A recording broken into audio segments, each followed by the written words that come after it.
Coordinated Universal Time is a sonic collage of Fox Fireside readings, thinking machines, disembodied conversations, music we found in this world or made in another, deep time reverberations and field recordings from the front lines of a future held in common, an oral zine, hand-pasted and neural networked by solar golems from the 23rd century, still quickening in the coals of the present. A podcast for now.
Well, the great watershed difference between the archaic understanding and what is called scientific materialism is the archaic mind understood, in fact perceived, that nature is conscious, nature is alive, nature is an organism full of intent.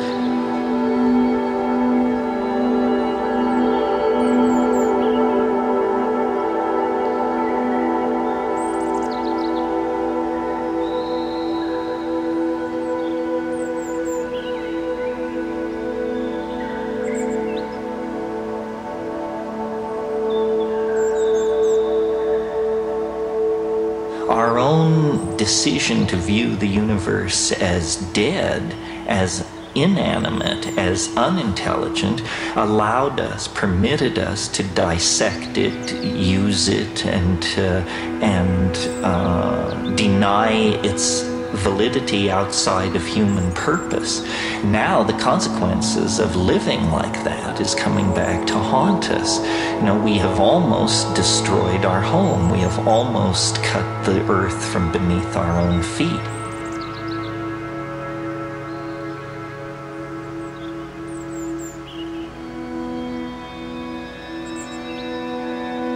We must give reverence and credence to nature and nature's methods, because no other methods will allow us to work our way out of the present mess we're in. High temperature, high energy resource extraction, commodification, mega agriculture. We're at the end of the rope for these things.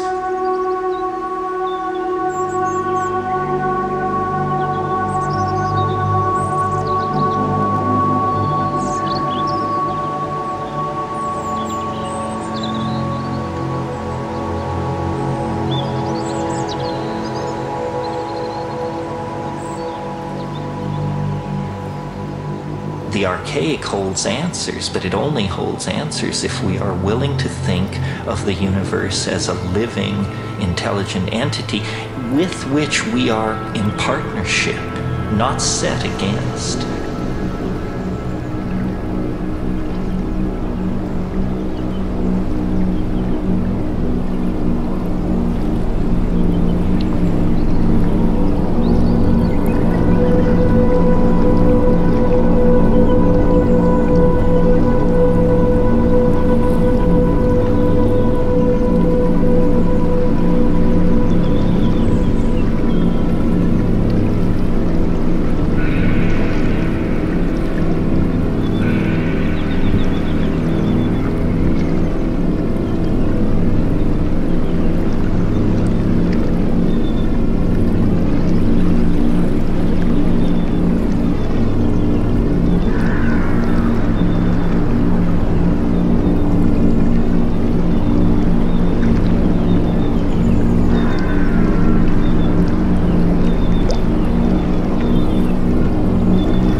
The health of the land base will be the only measure by which we will be judged by those who come after.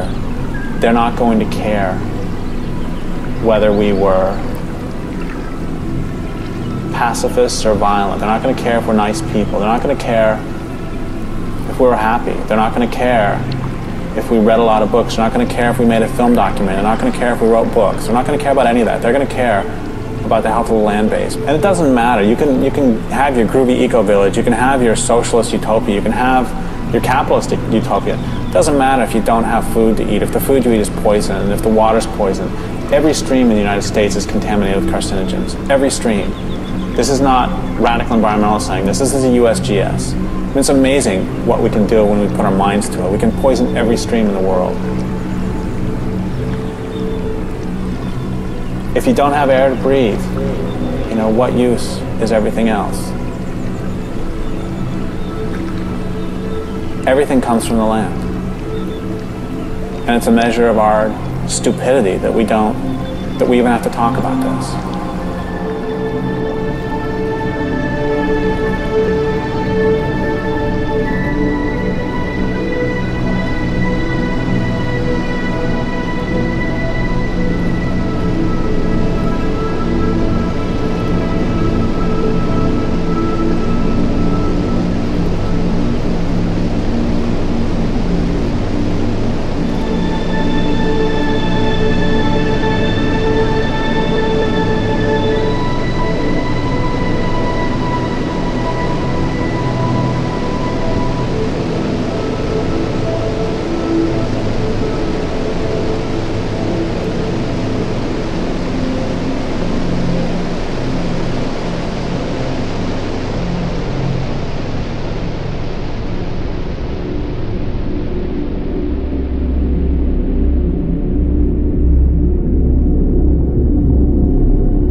implicit premise of ecology that the existing world is the best possible world, in the sense of it's a balanced world which is disturbed through human hubris.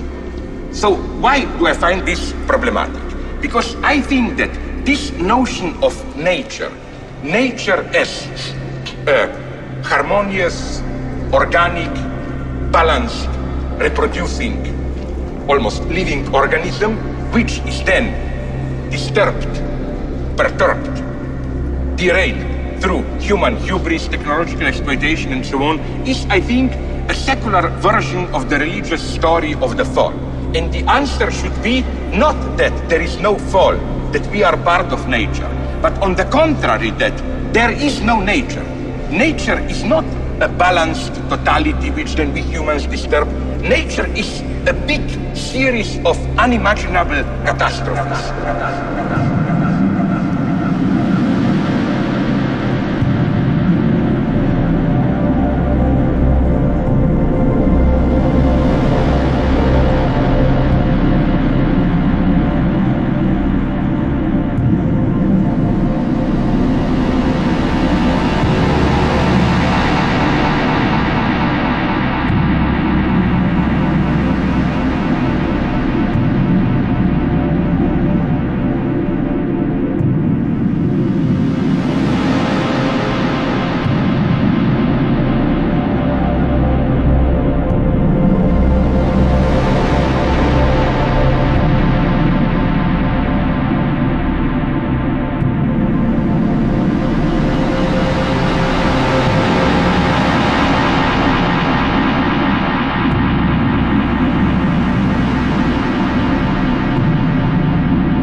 Developed, I think, a much more terrifying new abstract materialism, a kind of a mathematical universe where there is nothing, there are just formulas, technical forms, and so on. And the difficult thing is to find poetry, spirituality in this dimension.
cold speaks not, for she has no lessons to teach, and no philosophy to express.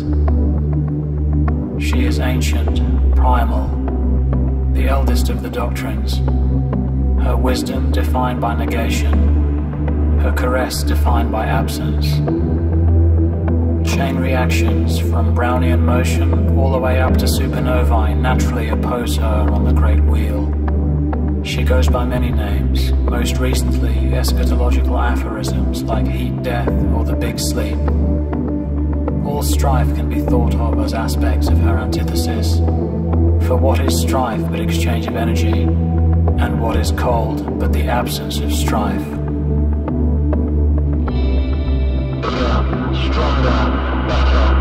We cried all throughout the Industrial Revolution, exciting ourselves, our land, our neighbors. While we stoked the bellows, she simply smiled and burrowed in a little deeper. Soon Cousin Rust would do his work. We cried all throughout the space age, racing to event horizons we did not understand nor deserve. While we dreamed in zero gravity, she cocooned us in ice and vacuum. A warning, a concession. We cried throughout the information age.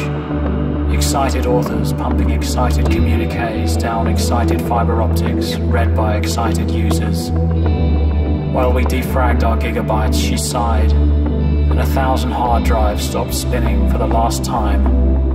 A mercy, a gift.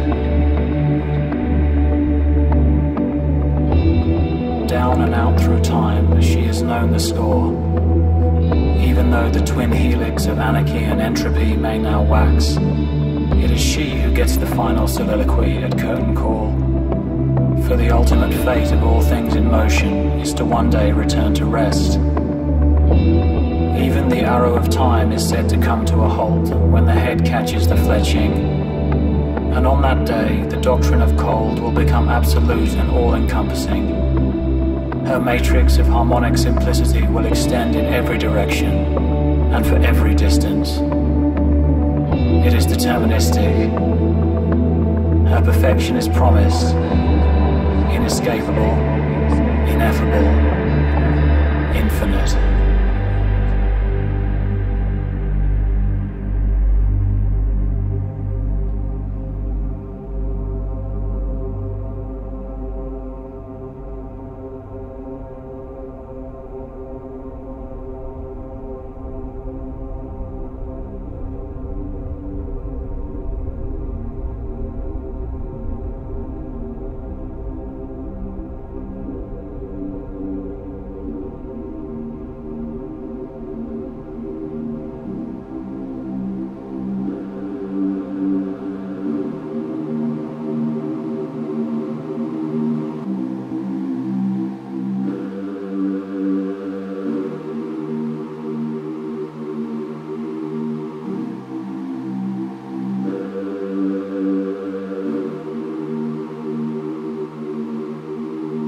Goodbye, Earth. Thank you for listening to Coordinated Universal Time. We need your support to reach more people like you. Please sign up for our Patreon to help our mission of realizing a common Earth. You will be invited to our Discord server where you can connect with kindred spirits. Farewell.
Absolutely, it was beautiful, and you certainly lived up to your